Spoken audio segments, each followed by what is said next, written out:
गांव में कृष्णा नामक व्यक्ति रहता था। हर रोज वह दूध से घी बनाया करता था और अपने गांव के बाजार में बेचता था। यही थी उसकी रोजी रोटी कमाने का जरिया। अपने शुद्ध और मजेदार घी के लिए कृष्णा बहुत मशहूर था। घी ले लो, शुद्ध देसी गाय का घी ले लो, घी ले लो, घी ले लो। एक दिन एक मिठाई वाला सुंदर ने कृष्णा को बुलाया और 1 किलो घी के लिए मांगा। कृष्णा गया उसके पास। कृष्णा भाई, मुझे 1 किलो घी चाहिए।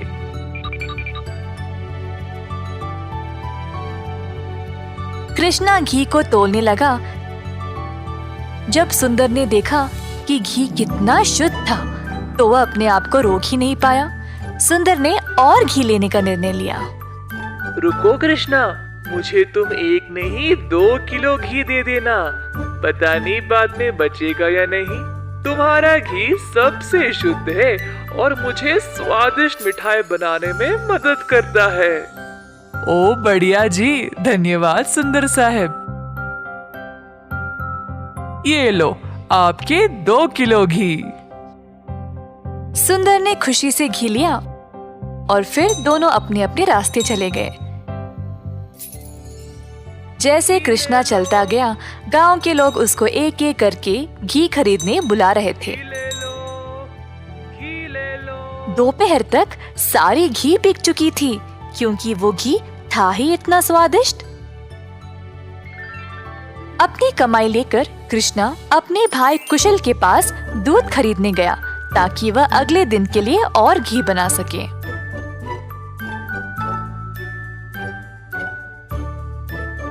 हर रोज कुशल देखता था कि उसका भाई बहुत घी बेचकर अच्छा पैसा कमा रहा था और उसका कारोबार दिन पे दिन और भी ज्यादा बढ़ने लगा। भाई, मुझे 5 लीटर दूध चाहिए घी बनाने के लिए। ओह, अभी तो मेरे पास नहीं है 5 लीटर। क्यों ना तुम शाम को आ जाओ, मैं तुम्हारे लिए बाजू में रखूंगा। कृष्णा के निकलने के बाद कुशल की पत्नी उसके लिए पानी लेके आई। देखा कमला, कृष्णा की तो किस्मत ही बदल रही है।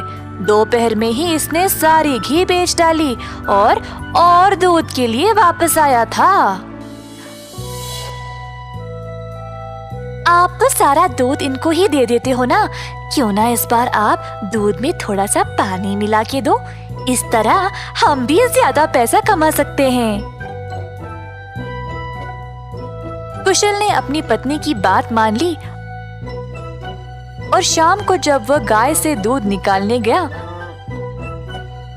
तो उसने दूध में पानी डालकर कृष्णा के लिए बाजू में रखा। अब कुशल रोज यही करने लगा। धीरे धीरे वह पानी की मात्रा और भी बढ़ाने लगा। अब कृष्णा इस बात से अनजान समझ नहीं पाया कि उसकी घी की शुद्धता दिन पे दिन कम क्यों होती जा रही। इस वजह से उसके बहुत सारे ग्राहक भी कम होते गए। अब कृष्णा दूध की गुणवत्ता को जांचना चाहता था तो उसने दही जमाया। जब दही जमा तो उसने ऊपर इतना सारा पानी देखा। शायद गाय की सेहत ठीक नहीं है, इसीलिए अच्छा दूध नहीं दे रही होगी। मैं कुशल को ये बात बोलता हूँ। जब कृष्णा कुशल के घर गया तो उसने अपने भाई और उसकी पत्नी को दूध में पानी मिलाते हुए देख लिया। अब उसको समझ आ गया कि उसकी घी की शुद्धता इतनी कम क्यों हो गई थी। ना जानते हुए कि वह क्या करे और बिना कुछ कहे कृष्णा वहां से निराश होकर चला गया। अब कृष्णा ने अपनी कमाई से 2 गाय खरीदे और खुद दूध निकालना शुरू किया। अब फिर से कृष्णा अच्छी वाली शुद्ध घी बनाने लगा। कृष्णा ने अपनी एक छोटी सी दुकान खोल ली जहाँ पे वो शुद्ध देसी घी बेचने लगा। उसी समय सुंदर उसके पास आया और बोला, हाय कृष्णा, पिछले कुछ दिनों से घी कुछ ठीक नहीं है। मेरे मिठाइयों के लिए अच्छे ग्राहक थे, केवल आपकी शुद्ध घी की वजह से। उम्मीद है अब आप अच्छा घी बना रहे हो। मैं चाहता हूँ कि मेरे ग्राहक वापस आ जाए। आप ये 2 गाय देख रहे हो, ये मैंने ही लाए हैं अब खुद दूध निकालने।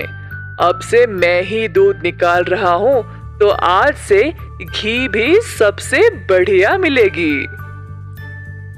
जैसे दिन बीतते गए, अब कृष्णा से और लोग घी खरीदने लगे। कुछ ही दिनों में कृष्णा ने और गाय खरीदे। उसने कुछ नौकरों को अपनी दुकान पर काम पे भी लगाया, हाथ बटाने के लिए। अंततः कृष्णा काफी अमीर बन गया और ईमानदारी से अपना कारोबार चला रहा था। इसी दौरान कुशल, जिसने अपने ही भाई की प्रतिष्ठा को बर्बाद करने की कोशिश की, गांव में अपने मिलावटी दूध के लिए पकड़ा गया। अब कुशल दूध भी नहीं बेच पाया और जल्द नुकसान में पड़ गया। उसे समझ नहीं आया कि अब वह क्या करे। कुशल को अपनी गलती का एहसास हुआ और अपने भाई से माफी मांगने गया। उसने कृष्णा से भीख मांगी माफी के लिए और नौकरी के लिए, ताकि वह अपने कर्जों को चुका सके। दयालु कृष्णा ने तुरंत अपने भाई को क्षमा कर दिया और गायों और कामगार की देखरेख के लिए काम दे दिया। इस कहानी से हम ये सीखते हैं कि दिल से माफी मांगने